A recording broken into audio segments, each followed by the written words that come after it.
So, welcome to the Business Spotlight series, which is where we talk to local business owners and explore the lessons that they've learned in business over the years, some of the challenges and opportunities that they've come across. And today on the show, we welcome Nick Bromage, the co-founder of creative agency Syndicate. Nick, hi, how are you today? Yeah, very good. Nice to meet you, Mark, and great to be on the podcast. No problem at all. Thank you very much for taking the time out of your day. It'd be great if you can just kick us off, really, by just telling us a little bit about what you guys at Syndicate do, who you are, and how long you've been running, and things like that. Yeah, so Syndicate are a creative digital agency. We were founded in 2002, so we're 23 years old now, and hugely passionate about everything creative, from brand. Creating brands all the way through to kind of the rollout of brands, whether that be kind of websites, kind of big e-commerce shops, the marketing of, etc. So the full breadth really of everything to do with brand and the kind of creative spectrum. And you're a co-founder of it, so there's more than one of you that's behind the Syndicate concept. Yes, yeah, there is. So myself and Steve Wright. So we were actually at art college together many years ago, Okay. and then joined back forces after university, and worked in a business together previously, and off the back of that business decided that we're at the age of, I think, 24 and 26, we'd go it alone and do our own thing, and yeah, still kind of pushing forward in 23 years later, which is great. It's fantastic. Yeah, absolutely. I'm doing it with a partnership as well, because sometimes that can be a challenge in its own right. So we might just explore that in a second as well. What was the sort of main reason for getting you started? I know you sort of said going alone and off you go. What was the main driver for you actually getting started in business rather than going down the sort of corporate route? So Steve and I had a very like-minded approach to what we wanted to do in our careers. Yeah. We were working at a business that was predominantly a digital business. They just did websites. Steve and I's background is very much creative, Okay. and that was our passion. And we just decided that we weren't facilitating that passion where we were. So we were wanting to do even more with brands and push their brand kind of creative, the whole look and feel. So we decided, why not do it ourselves? Yeah. And kind of take a leap of faith, really, and actually follow a bit of a dream. I think most designers always have this passion that they will become either a freelancer on their own, creating these amazing things, or setting up their own business. And I think both Steve and I, we had both our kind of parental backgrounds. They have their own businesses or had their own businesses, so it kind of becomes slightly ingrained that you think, although you're told not to, take the stress away and go and work for someone, you still, I think it's in the blood. Yeah. And the passion drives you there as well. So, where we can kind of say we want to go and achieve this, we go and do it. It's down to me and Steve then. And if we don't make it, so be it. And if we do, at least we gave it a go. Yeah, I'm picking up sort of doing it for a sense of freedom to be able to work the way you want to work. So most people start a business for some sort of freedom, whether it's financial, time freedom, or being able to actually just do it your way. Yeah, yeah, and it wasn't really kind of any anti-establishment type approach at all. It was more the fact that and if if I were to look back and say, did we do it at the right time? I would have probably said no. I think probably if we waited 4 or 5 years later and got that more experience under our belt, maybe another agency or another 2 agencies to really understand how different companies work. Okay. That to me would be probably one of the big learnings. But I think, yeah, it was more just the fact that we had an opportunity, and we took that. So I think, wouldn't regret that in the slightest. Yeah. Yeah, no, absolutely. I suppose what I'm hearing there is a little bit of potentially sort of using the opportunity working for other agencies as a bit of an apprentice in agency and business, and using that as the sort of education piece to then go off when you've got a bit more experience. But you did it anyway, and you've been going for 23 years, so credit where credit's due. Something's working for you. Yeah, absolutely. And I think that's the one thing that we always overlook. And as many creatives who kind of might be listening, is they are their biggest critiques. Yeah. You are your own kind of challenge essentially. So yeah, we're never happy. So we're always striving for more, Bit of which self-sabotage and a bit of imposter syndrome, maybe. all the time. Yeah, Yeah. all the time. Yeah. That's not unusual amongst business owners. It's a common trait that we all go through Yep. those emotional challenges and things, part and parcel of the journey, really. Yeah. Yeah. No, What definitely. what would you say have been your biggest challenges over the last 23 years, and what sort of things have you done to overcome those challenges? The biggest, I think it's knowing when, as a business, you can maybe take a bigger step forward. Okay. Um, we've been quite cautious in how we grow, from a number of staff, to kind of the projects we undertake. So I think that has always been, one of the things that we're slightly, well, we're self-funded. We've grown the business organically. Yeah. It's just under, Steve and I. So we've never looked at kind of an investment side to say, okay, how can we go from 10 staff to 20 to 30? Okay. And I think it's kind of having that ability and almost maybe companies around you that can help you do that. We never really found that right group that would aid us to do that and grow that way. And that has been probably one of the challenges. As a business owner, of course it's down to you, Yeah. but the sharing of knowledge of how you run a business and how you potentially grow a business, I think, is vital for any young business. Yeah. So speaking to as many as you can. The battle we had is anyone that you wanted to go and speak to about how they grow a business, they want to charge you an awful lot of money for their knowledge. Yeah. And to me, I think, there, as in sport, you get grassroots organizations who are trying to bring up young talent. And in business, yes, you get apprentice schemes, which really helps. But there isn't anyone or anything that does that for a business owner. If you're a business owner, you're deemed you're making profits, you can afford to get consultants in to help you grow your business. It's Yeah. not always the case. Cash flow is always a challenge, and making sure you're putting that cash flow into the right space at the right time. COVID comes along, huge dent in so many businesses. So you never know what's around the corner, and it's always, protecting yourself for that without stretching yourself too far. Yeah. I think you're right. I think it's sort of taking that investor step is a completely different dynamic to a homegrown sort of business. You become much more of or you have to employ the sort of like, this is a business person running a business focused solely on that aspect, Yeah. Yeah. business growth, business strategies, as opposed to the creative element or the industry element, whatever it is, the business actually does. It's a completely different step. Yeah, absolutely. And you kind of touched on it there. I think the fact that Steve and I, we are creatives, our passion is in designing something amazing. Our brains aren't tuned into building a business. We did that organically and we learned Yeah. as we grew, but we're not those people. But then you've got to put that hat on and go, we are those people. And we need to look at that. And that's quite tough for someone who is, for the creatives in the world to have that, to split that in your role. So yeah, that's there's a lot of challenges as you. There's lots to think about, isn't there? It's like I say, a lot of people start a business because they're good at their industry, they're experts in that industry, want to go alone for some sort of freedom, whatever that is. Yeah. But then running a business is its own. It's got its own job. It's got its own challenges and things. And you have to force yourself to do those sort of things. Absolutely. So if you had the opportunity to sort of wind back the clock and start again, would you do anything differently? Because you obviously learned a lot over the years, and you've grown at, by the sounds of it, a nice, comfortable pace. Would there anything that you do differently?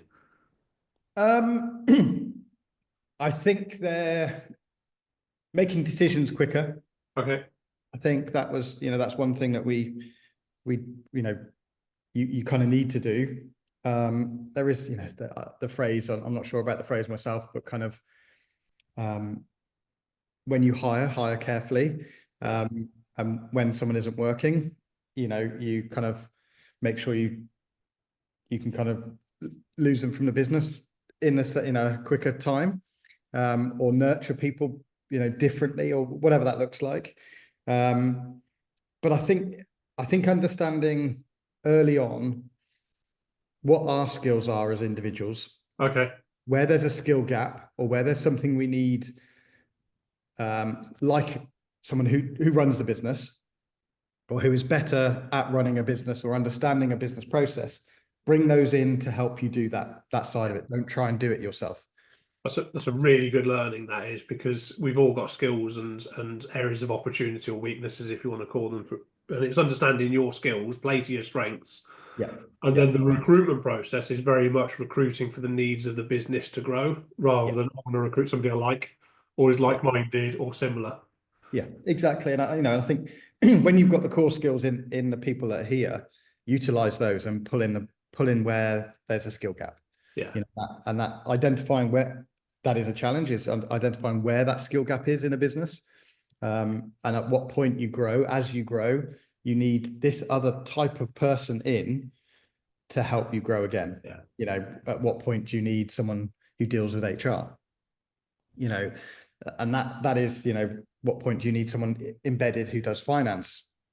You can go, all the way through a business and you're still looking after those roles when that's not your core. You don't make money doing those. You make money doing the thing that you're good at. So it's realizing that early, I think.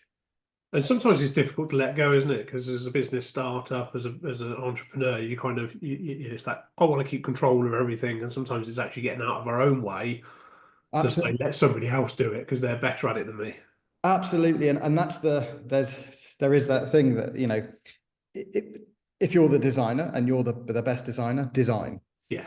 If you're good at HR and you're passionate about the HR thing, but you're not the best, but the person who could come in and do that, okay, stick to doing your design and let them do the HR, because you're better at design than you are HR. And I think, understanding that at an early stage, then we'll change that business. And I think that's one big learning for us. If we could have done that at the start and allocated those roles to people outside of the business or new people that came in, then that might have helped us grow quicker or grow wider, whatever that might be. And what about team then? So how big a team have you got at the moment? What's it been like over the last 20 years or so? So we early on we grew very slowly. Yeah. And we never had any ambitions to be a big team. Okay. I think we grew to 14 or 15 in the team. And that was okay, but for us felt like too many as the company that we were. It was then where you didn't have chance to really assess the quality of what was delivered. And you kind of lost that level of, is that good enough to go out? Is that good enough for our clients? So we kind of kept that back, and I think we're at 13 at the moment, 12, 13. And that seems a perfect number for us. Yes, if we had another level in place that could help us grow and maintain that, then great. But we like kind of 12. It's still a really nice team number that we get to know everybody. Yeah. And how everyone works, kind of their skills, etc. That's nice. So it sounds like you stay quite close to the team. You're quite sort of involved and things like that. So what sort of things do you really focus on as business owners to create that high performing team element and that sort of innovative drive that you guys need to deliver what you're going to deliver? Yeah, the biggest, I think, albeit there's a hierarchy in every business, we've kept our structure quite relatively flat. Yeah. So we are still very involved in projects. And Steve and I are still designing, we're still getting involved in, the concept phases, that kind of thing. And working with the team as opposed to separating ourselves completely.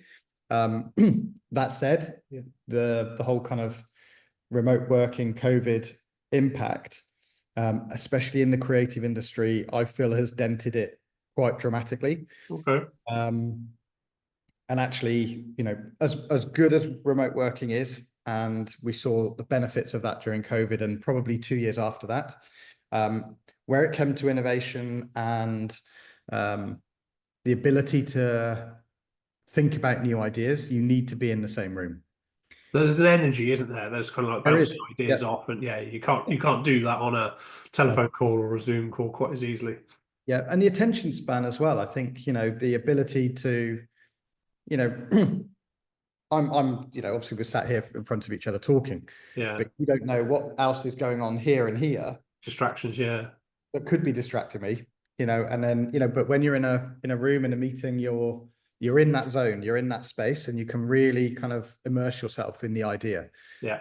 And the energy is different, like you said. That energy is, much, much greater. So I think that's the one thing, that is slightly, the thing we're trying to pull back. What about the sort of water cooler moments? Those things, there's times where you're not in a formal meeting, but it's that casual chat, making a cup of tea or Yeah. whatever it might be, whether some of the inspiration comes from those moments. Yeah, well, so we've tried various ways. So we have a coffee break on a Friday at 3 o'clock where everyone joins. So everyone's got a joint coffee break. We've tried a couple of tea break onlines as well. Okay. So bits like that. But we still have the studio, and predominantly Tuesdays and Thursdays people are in. Yeah. Not the full team, but people come in and we go through that. But the chats Monday morning, we have a group, kind of a team catch up. So the first half hour is everything that happened at the weekend. Gotcha. It's not work related. It's everything that, whatever anyone did, or the person who had the most exciting weekend, they talk about that. So, we try and pull that back in. So you get to know everyone, what everyone's up to. So, yeah. It's yeah, a challenge, isn't it? But hybrid working, there's a balance there, and trying to get that balance that's right for everybody is in itself quite a big challenge. it is. Yeah, yeah. And and it's, as much as, it was a good thing in terms of making sure, or just kind of that change in society. Yeah. We did see a huge difference there, and it did kind of reset probably the work-life balance a little bit. There's kind of just the pendulum swing slightly that needs to, I think, pull back a little bit more in terms of, how business grows and how I think probably how as a country, we get back into the swing of being quite high up in the kind of where we sit in the economy around the world. Yeah. I think, we've got a long way to go before as a country where we're top of the tree in terms of what we deliver. Yeah. So, yeah.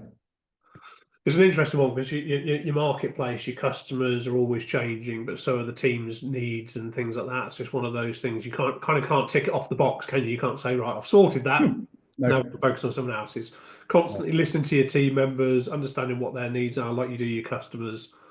Yeah. And make sure you're trying to get the right balance. Definitely. And recruitment from that perspective is again, a challenge. You have big organizations coming into UK or into different parts of the country who have different kind of work setups. So they're 100% hybrid, unlimited holidays, all those kind of things. From a big company where they've got the structure to manage that, small companies like us can't cope. We can't compete with that. So, we have to incentivize our team in other ways to keep, make sure we're keeping high quality talent, not going out to, some of these big companies that are, wrestling those from the small businesses. Yeah. So, that is a big challenge again. Yeah, well, I say 23 years in, it sounds like you've got a winning formula there. You're doing something right. So credit where credit's due. Well done. What about the future? What does the future hold for you guys? What's the sort of the vision? Where do you want to go? Where do you see the next few years? Very interesting. We've actually just booked in our next catch up to work out what that looks like. Actually, okay, very good. But I would say the biggest thing for us is making sure we are in line with where technology is heading. Okay. And the team that are at Syndicate are embracing that shift as well. We're seeing, everyone's seeing the huge movement in AI, and what that brings to businesses. But also, there's obviously a lot of things in there that people are worried about, but the benefits of what AI can bring in terms of speed, or different understanding of data and things like that is just phenomenal. And I think to be at the forefront of that probably is our next kind of adventure, really. Yeah. So It's it an will interesting time change. ahead. Yeah, it will change how everyone does everything. Yeah. And as long as we know how we use it properly, I think it'll be a good thing. Well, change is inevitable, isn't it? Life changes, the world changes. It's kind of keeping up to date with it and adapting and adjusting as things change around us. Yeah, and you've got to stay ahead. Things like AI, they're great, but to me, we can stand out when it comes to AI, because we can create something more emotionally tangible than probably the AI can at this. So we can use it to become better, which I think is, we can leverage it. Yeah. Exactly. Yeah. So that's quite fun. Yeah. And that's what it's all about, isn't it? Is using it to your advantage as opposed to seeing it as a threat or something to Yeah. to scare Yeah. you. Yeah. Listen, that's great. In terms of business, 23 years in, very seasoned business owner, what one piece of advice would you give to your fellow business owners out there? It's a tough question, I think. And I've thought about, and as you go through business, there is always, this answer is different from every step as you go through a business. Yeah, true. At the position we're at right now, I think it's, to me, it would be just to, I think, have fun with what you're doing. Yeah. Because if you're going to work every day and you're working in the business, probably more times than you are with any of your loved ones, family members, then you need to make sure you're having fun with it and you really enjoy it. And I know that's, it's hard to do all the time, but some of the kind of tricky, stressful moments, they disappear and the fun bits always stay present. Very true.